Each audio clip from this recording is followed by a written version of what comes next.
sometimes can be very cruel. And being, as I read, on the 3rd grade level in the 6th grade, the children in the school thought I was entirely insane, which they probably were right for the most part. But so, because I would do things like walk on the top of the terrace of the school on the ledge, or just throw myself down the flight, it's anything to get attention.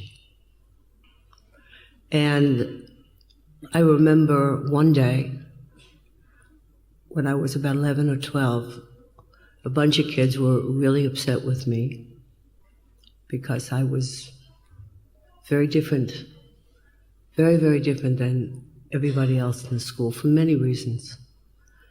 And they took me, bound me hand and foot, and threw me into a pit, in which I cried and was scared. And that was the first time. I was about 11 or 12 years old. I heard a voice that said to me, "What are you crying about?" I went like, "Huh? There's nobody here but me. What are you crying about?" And I answered, and I said, "I'm scared. I'm frightened. I'm alone. I'm scared. I don't know how I'm getting out of this."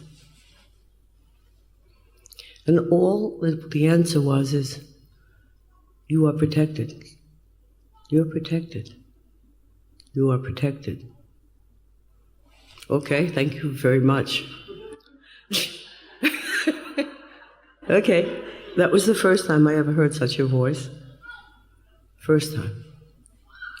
And it took, I must have spent a day there, so, until finally somebody found me and took me out of this place. I lived a childhood of much that I don't remember, and that which I do remember was difficult, because as a child, to understand what it means not to be wanted or accepted, to be abandoned and rejected. I had many other things, but these were just in general.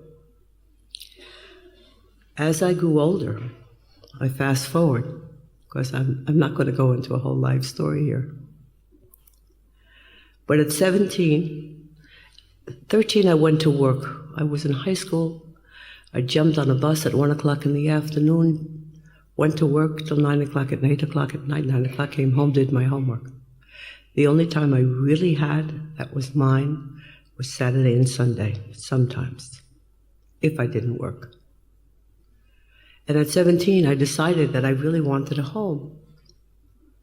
So I made one. I got married. I figured out that was the final solution.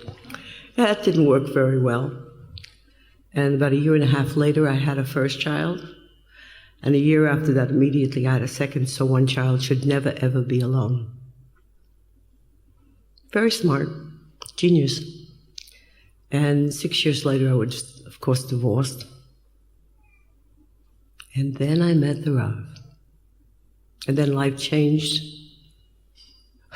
completely, because he was much older than I, from a different culture than I was. He was totally in a whole different establishment that I ever even realized existed. It wasn't on my plane of thought. And I adored and loved him.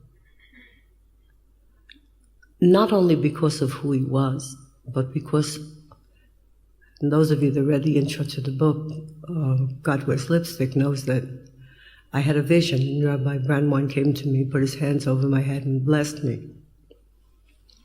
Rob freaking out, saying, because he had also asked. Most of you read the intro? If you didn't read the intro, so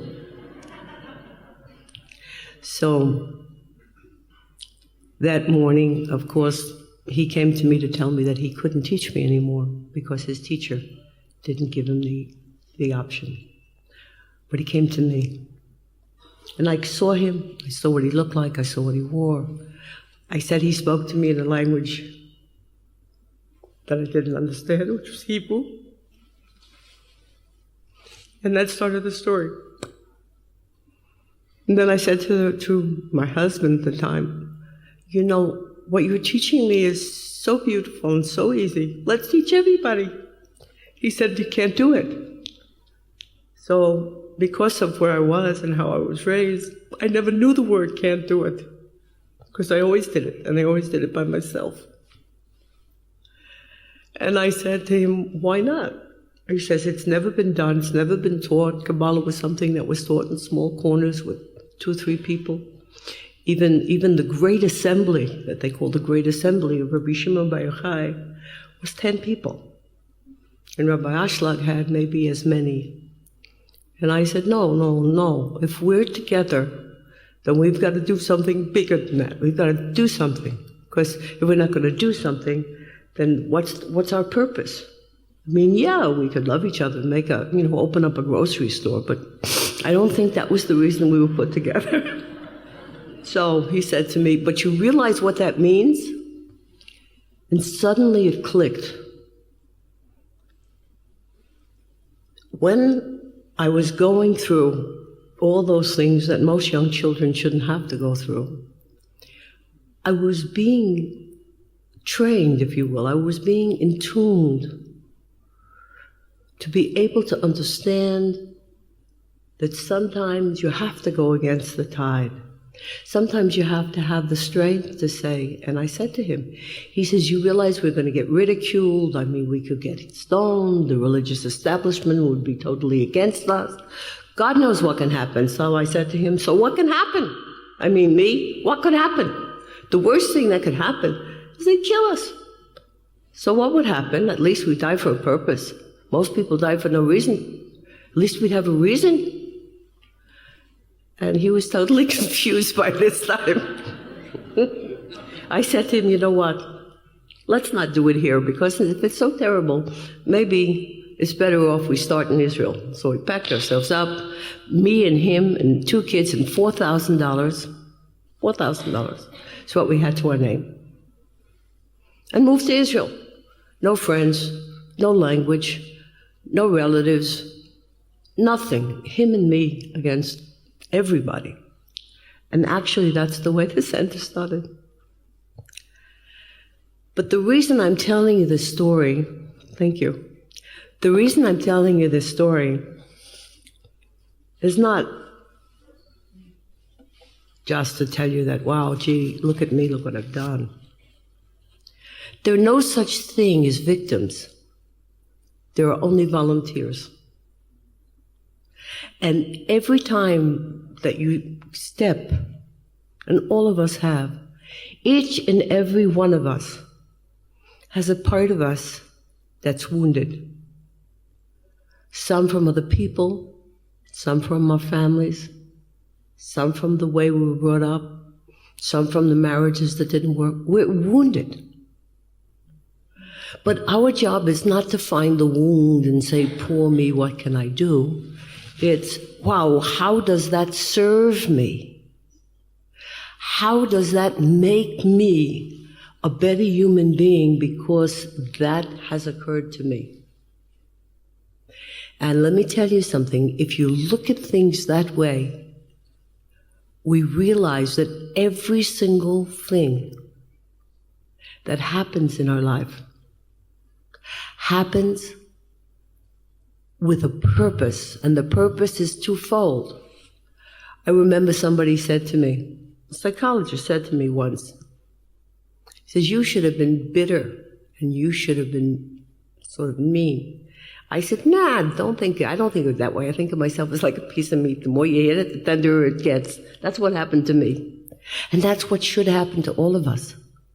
Because when things come our way, they come our way to see what you're made out of.